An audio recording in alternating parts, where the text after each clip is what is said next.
சபாஷ். இந்த 1 year marriage லைஃப்ல நீ பட்ட கஷ்டத்தை எமோஷனலா ஃபீலிங் குறையாம சிம்பத்தி கிரியேட் பண்ற மாதிரி ரொம்ப அழகா தெளிவா பேசின. இங்க இருக்கிறவங்க எல்லாரும் என்ன ஒரு கொடுமைக்காரனா நினைக்கிற அளவுக்கு உன்னோட ஆர்குமெண்ட் இருந்துச்சு. Good performance. பட் உன் வாழ்க்கையில நடந்த பல விஷயங்களை மறக்காம சொன்ன நீ 1-2 விஷயங்களை சொல்ல மறந்துட்ட.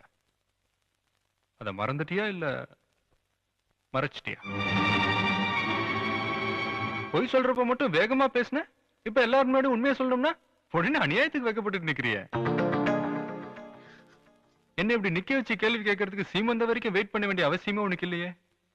கல்யாணத்தன்னைக்கு உன் பக்கத்துல உட்காந்து தாலி கட்ட வந்தல்ல, அப்பவே தாலியை பிடிங்க வீசி எறிஞ்சிட்டு 1 இயர் உனக்கு அக்ரிமெண்ட் பொண்டாட்டி என்னால இருக்க முடியாதுன்னு சொல்லிட்டு காரி துப்பிட்டு போயிருக்க வேண்டியதானே? ஏன் போல? உன்னை பொறுத்த வரைக்கும் நான் 1 இயர் அக்ரிமெண்ட் போட்டு தானே செஞ்ச மிகப்பெரிய தப்புன்னு சொல்றேன். ஏன் நானே சொல்றேன், நான் செஞ்சது மிகப்பெரிய தப்பு தான். நான் கல்ச்சர் தெரியாம செஞ்ச தப்பு. நான் வாழ்ந்த நாட்டுல கல்யாணங்கிறது இங்க நடக்கிற மாதிரி திருவிழா கிடையாது. யார் யார் கூட வேணாலும் பிடிச்சிருக்க வரைக்கும் வாழலாம், பிடிக்கலையா ஃப்ரெண்ட்ஸா இருப்பேன்னு சொல்லிட்டு போயிட்டே இருக்கலாம்.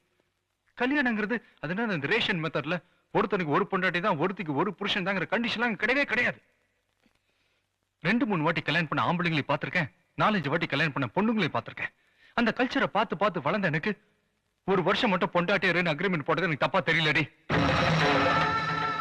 ஆனா உனக்கு கல்யாணங்கிற வார்த்தைக்குள்ள அர்த்தம் தெரியும், தாலிங்கிற வார்த்தைக்குள்ள மரியாதை தெரியும். நல்லவனோ கெட்டவனோ எவன் புருஷனா வந்தாலும் கடைசி வரைக்கும் அவனோட தான் வாழணுன்ற சம்பிரதாயம் உனக்கு தெரியும். இதெல்லாம் தெரிஞ்ச நீ எதுக்காக 1 வருஷம் மட்டும் பொண்டாட்டியா இருக்கேங்கிற அக்ரிமெண்ட் கையெழுத்து போட்டேன்ற விஷயத்த எமோஷனலா நீயே சொல்லிரு. சொல்லு. ஏன் தலை கொஞ்சம் நிக்கிற? ஏன் விஸ்வநாதனோட பையன் கல்ச்சர் தெரியாம தப்பா வளர்ந்துட்டு வந்துட்டான், அவனை நம்ம கல்யாணம் பண்ணிட்டு திருத்துவோன்றதுக்காகவா? இல்ல தாயெல்லாம் வளர்ந்ததுனால தப்பா வளர்ந்துட்டான், அவனுக்கு நம்ம பொண்டாட்டிக்கு பொண்டாட்டியா தாய்க்கு தாயா இருந்து வாழ்க்கை புரிய போன்றதுக்காகவா? இதெல்லாம் எதுவுமே இல்ல. உங்க அக்காக்கு ஹார்ட் ஆபரேஷன் பண்றதுக்கு பணம் வேணும்,